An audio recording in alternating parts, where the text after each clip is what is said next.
के साथ है कि दुनिया का खालिक कौन है। बिल्कुल, और बिल्कुल। मजे की बात बताऊं कि सब्बत जो है वो यहोशुआ हमशयाह को खालिक साबित करता है। जब यहोशुआ ने कहा ना इब्ने आदम सब्बत का मालिक है, बिल्कुल। तो इसका मतलब क्या है? खुरूज की बिल्कुल। किताब 20 बाब में ये लिखा हुआ है कि सब्बत जो है वो खुदावंद का है। सब्बत जो आमीन। है ये खुदावंद का है। खुदावंद का। ठीक है? ये वहाँ लिखा हुआ है। लेकिन अहद जदीद में मसीह क्या कह रहा है? मैं कि सब्बत इब्ने का आदम मालिक हूँ। मैं सब्बत का मालिक हूँ। वाह जी वाह! क्या बात है। अहद अहद अतीक में यहोवा कह रहा है मैं मालिक हूँ, यानी मैं हाँ, मेरा अहद। वो अहद खुद ही जदीद तो में है, हाँ, वो खुद ही मसीह कह है। रहा है मैं मालिक हूँ। इसका मतलब क्या हाँ है? जी।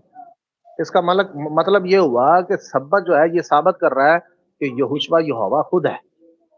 आमीन। बिल्कुल, बिल्कुल, सब्बत जो खुद ही है है वो।